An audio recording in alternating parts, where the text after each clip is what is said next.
This review video is going to be the next one in our series, and it's going to be dealing with the western expansion and moving out into the west between the mining towns, the farming that's taking place there, and the legislation that's going to bring people out there. And then lastly, it's going to deal with the Indian Wars. The first piece of this puzzle is going to really have to deal with the California Gold Rush, and this is going to be one of the first things that really starts to bring a large number of people out to the west and ultimately through the rest of the country to get to California specifically. That's going to be one of the driving factors for the migration of peoples now into these areas. So we're taking a little bit of a step back in time here, and gold was first discovered at a place called Sutter's Mill in 1848 out in California. Once this news kind of gets out, you're going to essentially have a large number of people kind of quitting their jobs and rushing to California from all over the United States, and not even really just the United States. This was a worldwide rush as well in certain cases, and you're going to get people from Europe, from China, Australia, South America, really all flocking to this area at the prospect of getting rich and getting rich quick, with this prospect of finding gold, potentially. So in the year 1849, you have more than 80,000 people making this trip to California, and these men and women that make this trip are going to become known as 49ers, which makes a lot of sense when you think that the football team in San Francisco today is actually called the 49ers. This is actually what they are referring to. So San Francisco had been a pretty small town, before this, and just very rapidly you're going to get a small town turning into a much larger city that's going to have a lot of traffic through it. And by 1860, you're going to have the population of California swelling to almost 300,000 And when it comes down to it, really very few people are actually going to strike it rich, but the prospect of it is going to really drive so many people there. The example I used in class is that if you had a potential 1% or even maybe a little more in certain cases chance of getting everything you wanted monetarily anyway, if you were to kind of give everything up and to leave to go somewhere, would you take that risk? And that's kind of the deal that was going on here. You had tons of people flocking to the spot in hopes that they were going to hit it big, and women also joined this rush. They weren't necessarily in the mining camps, but when it comes down to it, they took advantage of some of the economic opportunities that presented themselves. In particular, they opened up businesses, things like boarding houses, laundries, sewing, tailors, and bakeries, and things like this, restaurants. Women aren't the only ones doing this. Obviously, some men are opening up these style of businesses as well. But when it comes down to it, some people also went broke trying to make their fortunes. Between spending money trying to open up, a business, or getting into the fields and eventually wasting and whittling through your savings and the amount of money that you had trying to find gold. And when it comes down to it, these people who kind of bust in this part of this, when you bust, you're looking to make a living elsewhere, and a lot of these people that come to these mining booms, they end up either going on to the next one, or they kind of stay in the same spot and take up things like farming that are going to be able to be fruitful for them and to get by. This is a little bit of a recap from before the Civil War, but this gold rush really brings about big changes to California. When you start getting a large number of population moving in, into these mining camps, you're going to get crime and things like that. And when you start getting crime and this large number of people, that natural progression kind of deals with government. So in 1849, you have the state, deciding whether or not it was going to come in. So the people, they came together and they decided to form a state constitution, requesting to join the country, joining the U.S. or not. And if you remember, this is one of the big compromises and one of the big things that goes on before the Civil War, and California eventually comes into the state into the country as a free state, and this causes a big controversy at the national level. And what happens is, as you get all of these different people coming from all over the place, Hawaii, China, Peru, Chile, France, Germany, Italy, Ireland, Australia, as they have listed here, this you get a much more diverse population, and you have a lot of people coming from Hispanic countries, in particular, South America and such, and even Mexico, being as California borders Mexico.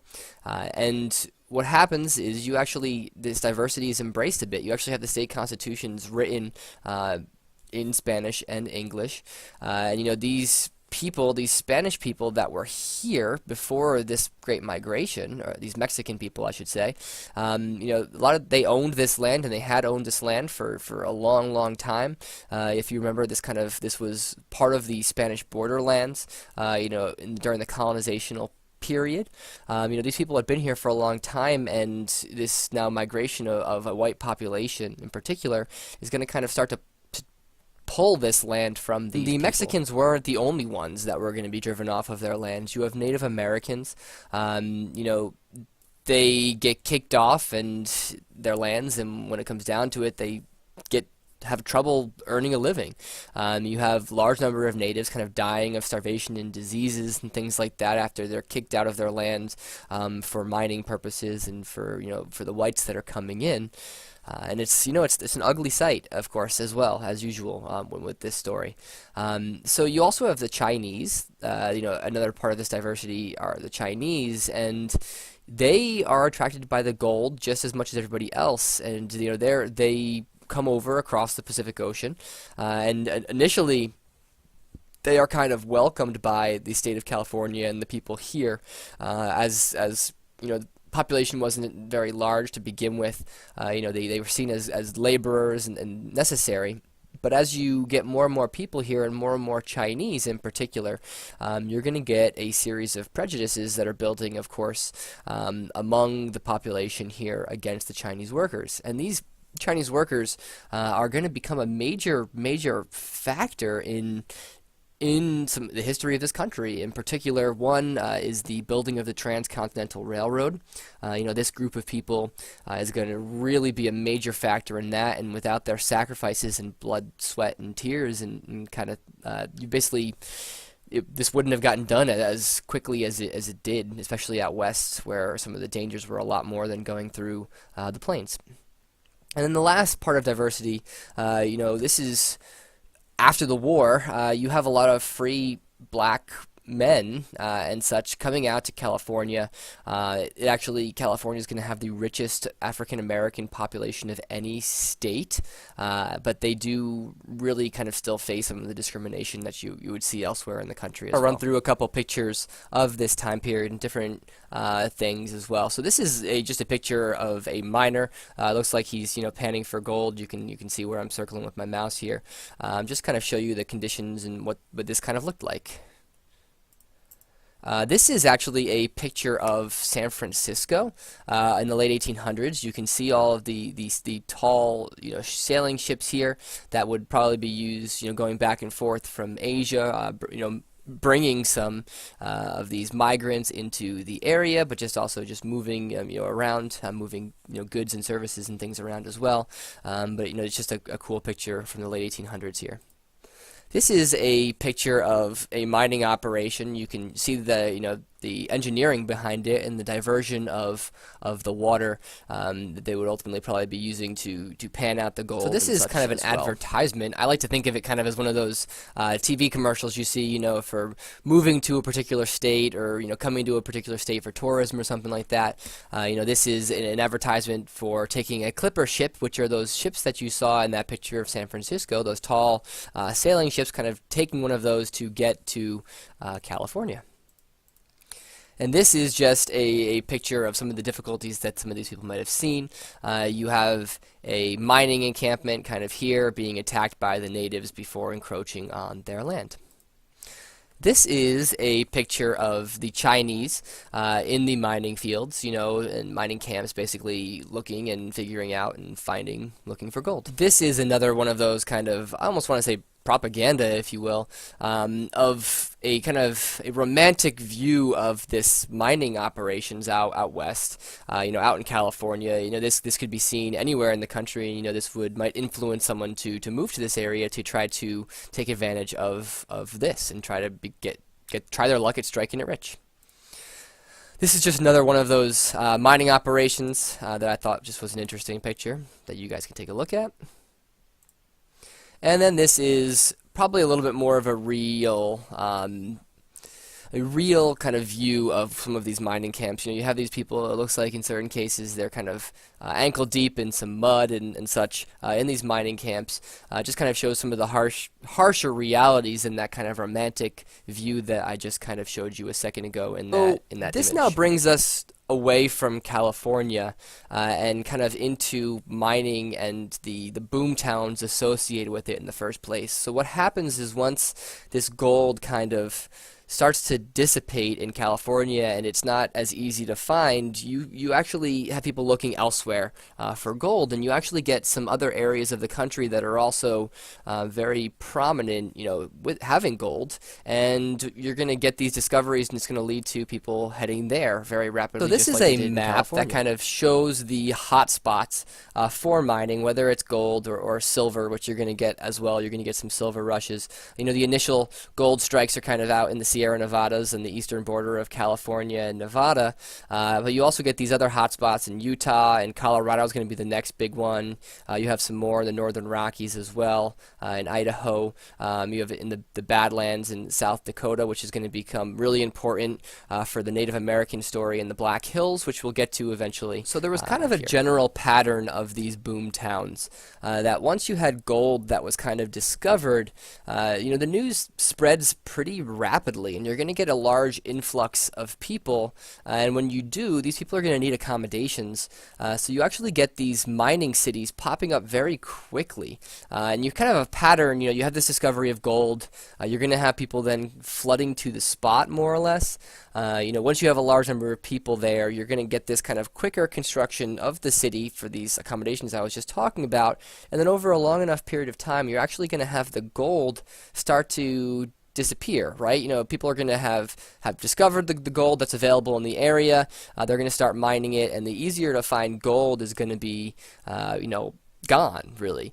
So once, this starts to peter out, you're going to have people leaving. They're going to be looking for opportunity elsewhere, and if the mining operation completely goes bust, you're going to kind of leave behind these cities that were really only there to take advantage of the natural resources in the area. So if the natural resources are gone, there's no use in actually being in these cities really anymore, and that kind of leaves behind what becomes known as ghost towns. As I just mentioned before, once this California gold runs low, and you saw on this map, you're going to get these new communities between 1858 or so and 1880, between the Sierra Nevadas and the Rockies and the Black Hills, for these mining communities.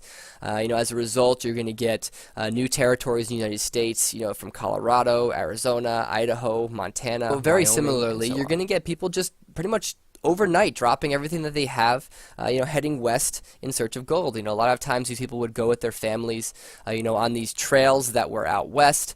You have this picture here on the side, if you can read it. It says, organize, Pikes Peak or bust.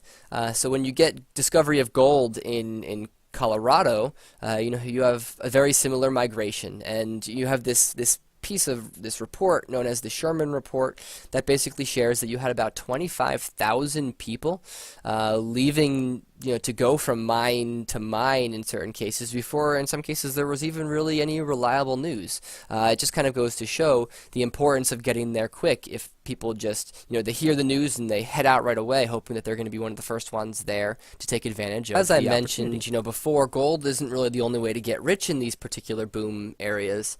You're going to have other people taking advantage of opportunities that they can find themselves. And one of these people, known as William Larimer, he is going to be one of the first to arrive in the Denver area, and he is going to kind of claim a large number of these chunks of land, and he's actually going to be laying out the city and selling the land to the influx of settlers for the gold that they're finding. And this city and this layout is actually going to become the city of Denver. So, this initial gold, as we were kind of talking about, is the easy gold. Your average person might be able to find it. The ones that are lucky are maybe making $50 to $100 a day, which back then is a whole lot of money. But in the long run, once this gold kind of disappears, it's a lot harder to get, find this gold because the easy stuff's been found. You have large mining companies, with machinery and the resources that can really take advantage of it, and these are the only people at that point that are going to be really making a serious killing out here. The booms in Colorado, especially at Pikes Peak, many of these people who bust are going to head over to Nevada, where you have the discovery of gold was actually mixed with a bluish kind of substance, which they found and realized was actually silver. So you actually get some what's known as silver rushes as well into these areas, and one particular area became known as Virginia City, Nevada. So you have some people, as I was saying before, that are kind of prominent and important out in this particular area. One of these people's name was Henry Comstock, and he was able to get there first and kind of claim a lot of this silver-rich property, and he would break it into sections and kind of sell these plots to individuals or companies that were looking to ultimately get in there to mine. You have other people, one in particular named John W. Mackay, who manages to kind of create new techniques and new machinery, really, to extract a lot more from these mines, and these mines in many cases they thought were just dry and were done. And with these new techniques and all of these people in these particular areas, you have a quote here from Mark Twain that I think sums it up a bit nicely. He has this: "Right, money was as plenty as dust. Newly rich citizens built showy houses where everything seemed to be silver-plated, and one man had even silver shoes made for his horses." This kind of just goes to show, the money that certain people who never had it in certain cases are what they're doing with it, and that this is now a major influx into the economy of this money. And the last kind of thing about the mining that we're going to talk about anyway briefly is this communities. These communities, they weren't necessarily in parts that were officially recognized as parts of the United States yet, right? They were just territories, so a lot of the time, they weren't necessarily under the jurisdiction yet. So as a result, these mining towns, they had laws. They needed laws, about size of towns, of staking, who would lay claim to the certain areas, defenses of the town and the mining, around the town. And as a result, you're going to get people that are hired, to deal with the security of these things. You're going to also get a number of outlaws that are dealing, in these areas as well. I have some famous outlaws, things like Jesse James and Buffalo Bill, and you're going to have this kind of period, but that's not necessarily what you see in the movies. A lot of the times in the movies you hear about the Wild West and how crazy it was, and yes, some of this stuff was happening, but I think that's the movies you can understand are just a bit of an exaggeration when it really comes down to it. But you do have some of these towns kind of resulting to what becomes known as vigilante justice. Similarly to Batman, right? They take the law into their own hands when there's nothing that's officially helping them, or not able to help them very easily. Remember, many of these towns really only had like a sheriff and a deputy. The sheriff a lot of times was actually a hired lawman by the people to help them. But if these weren't necessarily being effective, the people could often take things into their own hands. So the ultimate significance of all of this is that the mining really helps to open up the country more than it ever had been. These boom towns, you're going to be getting these towns now and areas of settlement between, the Rocky Mountains and the Sierra Nevada Mountains out west, on the border of California and Nevada. You're going to have a kind of an abundance of wealth that's going to, now have an influx into the economy, and, it's going to open up the West for future mining endeavors as well, which is also really important. But the biggest one of the biggest ones anyway, is the railroad, right? With all these new people and new settlements out west, the railroads are going to be taking advantage of it. And, you have this expansion out west. You're going to be getting the Transcontinental Railroad, which is completed in 1868. And with now this movement of peoples, you're also going to get a forcing of the Native American conflict, right? A lot of the times, which you're going to see a bit later when we talk about it, is you have these Native Americans throughout the course of American history, that they were just been pushed farther and farther west. So as we run out of land that we can just push them west into, it's going to start to run into a lot more problems with the Native Americans and kind of end itself in one last major kind of conflict, which leads to the Indian Wars that you're going to see in the late 1800s, kind of resolving it all once and for all, for better or for worse. And then lastly, you are going to get the people that ultimately come to these boom towns and boom areas.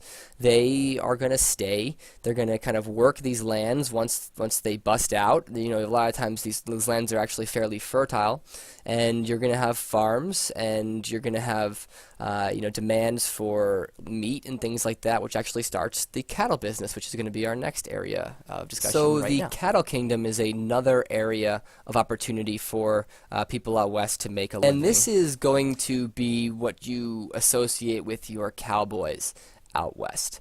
When it comes down to it, the cattle country and the mining that was going on, you're going to lead to a mostly male-dominated society. But there were women out west, of course, too. And these women, a lot of the times, were kind of jack of all trades, as I kind of explain them. They operate in many roles. A lot of times they're working on these farms. They might be kind of ranching as well. Obviously, if they're parents, that's a big deal. They have their kids to worry about, and it's not like you necessarily have schools out here. So, they're acting as teachers for their kids as well. So these women are pretty serious people out west, and so much so that in the Wyoming territory, women are actually given the right to vote as early as 1869, which is obviously a good deal ahead of women's suffrage, at least universally across the country. So you're going to get the rise of this cattle industry. These cattlemen out west, in particular in Texas, you're going to get the raising of livestock, numbering in the thousands.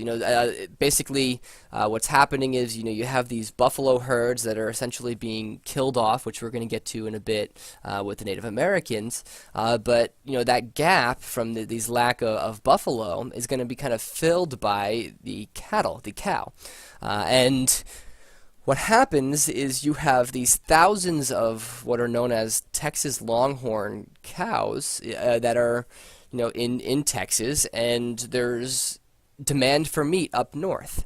So what happens is people realize that if they work together, they can basically herd these cattle up north toward the railroad lines and take advantage of this. So a cow that might sell for maybe $4 a head in Texas, where the demand is higher up north, along the railroad lines, you might actually get like $40 a head. And when you get that, $40 per head, if you're able to, herd 1,000 or more cows up north, 40 times that many is going to lead to a lot of money for these people, and it becomes very lucrative. And this Texas Longhorn is where you get the college mascot, the Texas Longhorn. It comes from, these are dangerous animals. They have these long horns that can obviously gore you if you're not careful and you make them angry. these people and were had to manage these animals on horses. So ultimately, how are you going to keep all of these cows together? A lot of times you have groups of cowboys. You have groups of these people working together, 15 to 20 of them or more in certain cases, who are communicating, working together, kind of keeping the cattle in place. It's pretty loud moving these people. They're using hand signals and gestures and things like that. And ultimately, they round up these cattle. They keep them in line. They move them. They keep driving them farther and farther north. And sometimes the cattle drive could take anywhere from 2 to 4 months. It's a long, push up north, and you have a lot of dangers that come with it, right? You've got Indian raids that are people just not happy. The natives are not happy with people moving through their areas. If the cows get out of control, you can get stampedes. If you're not careful, you could be gored by the animal, using their horns. You have just weather problems out west, right? Especially in the summer. You have these big thunderstorms popping up that could have tornadoes and things like that if you're not. And when it comes down to it, they get to the end of the line. They get to the railroad lines where you have these what's known as cow towns. They deliver their cattle. They take the money that they've earned from selling all those cows. The cows then get kind of put onto these cattle cars and shipped out east or west where the demand is going to be even more for this meat. And they take their earnings and they head off to town, and they go into these saloons and other boarding houses and places, and they spend their money. They spend it gambling away their earnings. They drink. Some cases you have prostitution and things that these cowboys are taking advantage of, and when it comes down to it, these towns were a booming business area because of the influx of money from this. And as I said, they're mostly along these railroad lines. And that's what you can see on this map. You have the different routes that these herders usually took up north. You're going to have different railroad lines. Originally, you only have the one by the Union Pacific here, which you have some major cow towns of Cheyenne and Ogallala. When you get the advent of the Kansas Pacific Railroad, you're going to get Abilene and Kansas City and Ellsworth, and you're going to continue to get these other growth of more railroads that are going to be able to be these stops as well. But these are the towns that we're talking about that become these cow towns. So there's kind of a romantic view of these cowboys, and a lot of the success that these people were having is going to kind of really lead to a major increase in the number of people that are attempting to do this. So with the large number of people that are now trying to take their hand into this business, and then a mix of some harsh winters and things that wipe out a lot of the animals that are possible of doing this, you're going to run into problems. You're going to run into less cattle, and people aren't going to be able to make as much of a profit from the amount of stock that they're actually able to push north. So you're going to kind of get a different view and philosophy of how to do this now. You're going to now get people that are owning land, up along this route. You're going to get people owning land, and deciding what they're going to do with it is they're going to kind of ranch on it. They're going to develop this kind of whole new method. So instead of, taking all these animals from down south, you're just going to kind of raise these cattle in these fenced-in areas that become known as ranches. You're going to feed, you're going to water them, you're going to feed them enough that you're going to fatten them up. You're actually going to have specialization in breeding and how to feed these animals to make them the biggest possible to get the most out of them. So that transition is obviously really huge for kind of having the end of this open range of how people would drive these cattle up. But additionally, with all of the influx of new people into the area, with things like the Homestead Act and now the railroads obviously pushing for other people into the areas too, you're going to have people owning the land, and when it comes down to it, people don't want other people moving through their land. So you're going to get this kind of blocking off of things like barbed wire, around and cordoning off their own land and cordoning off their own grazing land. So this open range that used to exist is going to no longer exist, and it's going to force this transition away from these cowboys to kind of more of a ranch hand that's going to help on these ranches. Additionally, we're going to have now a large number of people that are coming into this area and trying to try their hand in farming. And this is going to lead to what becomes known as the farmers' Originally, frontier. the Great Plains were actually kind of ignored. They were thought of as what's known as this great American desert, and the reason is that when it comes down to it, you have really no trees. You have all of these different, grasses. There's really not much rain in a large portion of these Great Plains here. You're going to have some seriously harsh weather in the winter and also in the summer, and that's just going to lead to people kind of ignoring it and just using it as a way to get across to some of these mining towns and the mining booms that we were just talking about out west. So this map that you see here is actually kind of a rainfall map.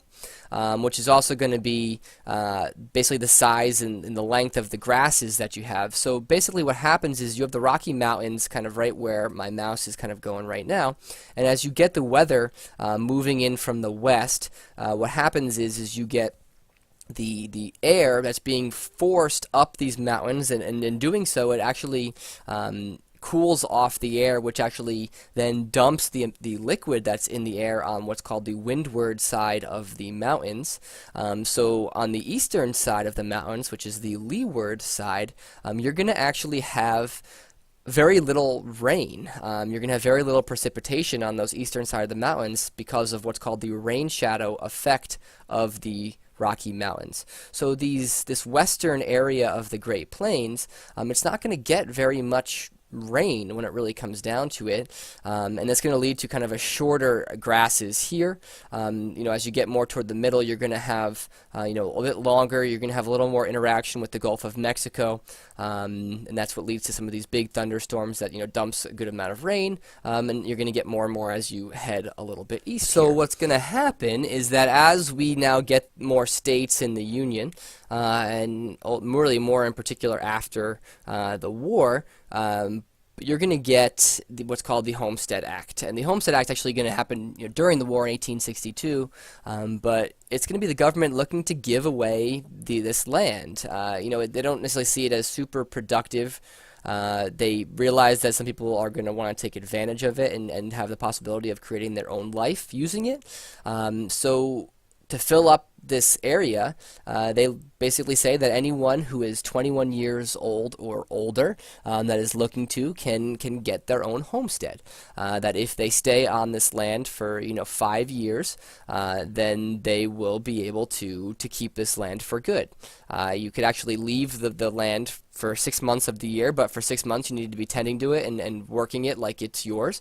And you can see this poster here about the free land that was in You Montana. also have millions of acres of land that are being sold by the railroad companies. Basically what happens is as you have these railroad companies creating these new lines, basically as payment by the government for doing this, you have the land kind of immediately around the railroad lines being given to the railroad companies. So the railroad companies are looking to populate these areas to have some sort of business for themselves, right? If there's a railroad line there, if there are any people to take the railroad lines, around, or to fill it up with goods to ship back around the country, there's not going to be much of a business for these railroad lines, and this is how they are looking to create that business for themselves. So they sell a lot of land around these railroad lines for pretty cheap, and that's basically what this poster is showing. So this right here. free land that these people are getting is more or less a pretty loose term, because the land does require a lot of effort and in some cases a lot of money to really make it usable. So the land itself, for lack of rain, is pretty hard, so breaking into it is very difficult. But you also have these grasses out west that their root systems are as more or less as tall or taller than the the grasses are, at least going down into the ground. So you can see that illustrated here. This is a kind of an illustration of many of the different types of grasses that you're seeing out west. So these root systems, you can cut down the grass, but when it comes down to it, the land is not going to be very usable for growing stuff if you can't dig up and pull out these roots to make the land and the ground, plowable and usable for growing crops. And the railroad is going to become extremely, extremely important for the life out on the plains. This picture right here is actually of the completion of the Transcontinental Railroad in 1868. The railroad is going to be really important because it's going to bring in supplies that aren't necessarily out there in the West. In particular, coal is going to be really important. Remember, there's no wood, there's no trees really out west, so the coal is going to be really important for keeping yourselves warm, especially in the winter.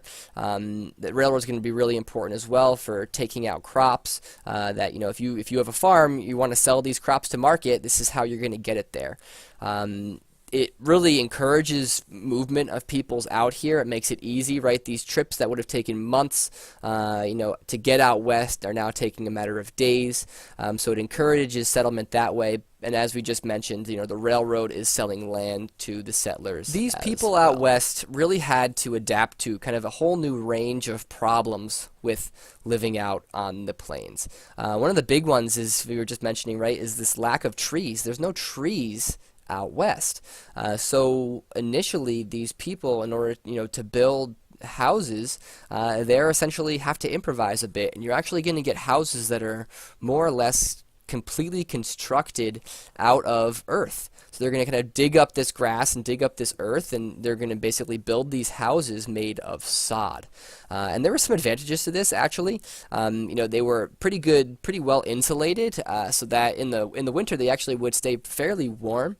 In the summer, it would actually keep the sun out, and it would actually stay cooler relatively to outside. They were pretty wind resistant. They could actually be pretty fire resistant too. They were kind of dark inside, especially if you didn't really have any windows that you were able to build. If it rained, it would actually seep through the ceiling, being as it's dirt. So this is just one of those things that these people had to put up with living out west. So at this time period, in order to stay warm, these women, these people, really, not just women, you have a picture of a woman here and a child, they went around and they collected what are known as buffalo chips and dried cow manure and sunflower stalks and hay and things like that, and they're going to actually burn this for fire because without coal, until you get the railroad lines, people are having a hard time staying warm in the winter. You have some very, very harsh weather out there. So this is just a picture of a woman out in the plains, walking around with her daughter, collecting some of this cow dung or buffalo dung to essentially to keep themselves warm. Also get some serious weather-related issues. You have the interior of the country is really interesting. Basically, in a really quick summary, the center of the country experiences a phenomenon known as continentality, in that land actually heats up and cools down drastically quicker than water. So in the summer, the interior of the continent actually can get very, very hot. And contrast to that, in the winter, it can get very, very cold. So you get both of these extremes, and you actually, as a result, you get some very serious weather. You have some major flooding in certain areas in the spring that they had to deal with. You have this heat and the dryness in the summer that can lead to fires and things like that. The mixing of that cool air and the warm air, in particular in the spring, can lead to some very serious thunderstorms, which lead to then tornadoes as well. And you can have that because, obviously being a major problem for some of these people, that if a tornado comes through, it can destroy everything that you've worked for So I thought years. This was really cool. This is actually the oldest known photograph ever of a tornado that was taken in 1887. So this is happening out west, and it's a big deal for these people. The weather, are something that these people again have to deal with, and these people are really rugged people. You know, And they put up with another a one whole of lot. those things that these people had to deal with are pest problems. You actually have a naturally occurring thing at this time. You have swarms of grasshoppers, and these grasshoppers would swarm in countless numbers, you know, huge numbers, where they would essentially blacken the sky. They would come down, they would kind of, and could eat an entire season's worth of crops in just a matter of hours. This is a really interesting cartoon up here that kind of shows some of this, right? You have these swarms of grasshoppers coming down. You know, this is meant to be Topeka, Kansas. You have them kind of eating and taking away all of their loot. You have this man kind of trying to defend himself from the grasshopper here. Just as a joke, you know, you have them taking their beans and other things as well. You have this grasshopper filming the whole thing. You know, it's just meant to be kind of a thing showing, you know, what this is like for these people. Obviously, it's a bit of an exaggeration as far as the cartoon goes, but you know, it's very serious, and it, you know, it can wipe out again everything that someone has been working for their entire lives. So, as we were saying, you know, before, the West, especially in that rain shadow of the Colorado Rockies, is very dry, and this land, you know, especially in this area, it's not going to be very good for growing anything if you can't water it in some well.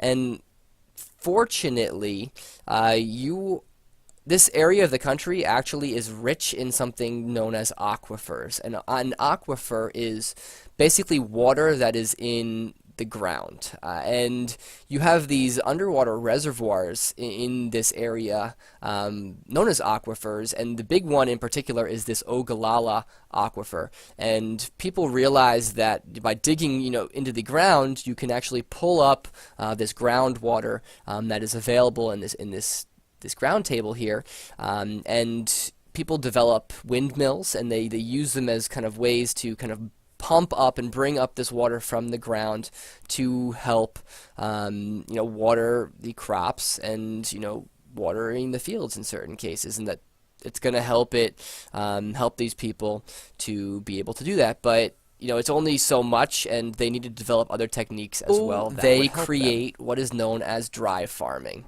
and this is kind of a method of keeping moisture in the soil. You know, this area is beaten on by sun. The top level of dirt can get pretty hard. So what they would do is they would actually plow deep into the ground. They would kind of water it up. They could kind of tamp down this dirt so that when it basically formed this crust, you know, on top from being, you know, sun-baked all day, the water that was kind of put in, you know, deep here is going to be locked in this ground more or less, and this is kind of a way that they would able to water this earth here and have it watered effectively for growing crops. You also get the farmers that begin to use this invention known as barbed wire. And this is going to be what we were talking about for as far as fencing in the Great Plains. You're going to have large amounts of this being, you know, placed all over the place to hold in livestock, to kind of represent boundaries of different homesteads. And this is what's going to actually block off the movement of the cattle drivers and cattle herders, you know, moving the cattle north, which is going to result in that transition to kind of the more of the ranching mentality instead. So that's it for now. Eventually I'm going to add in the Indian Wars into this video as well, because that is a very important part of this Western expansion, and that's going to be next.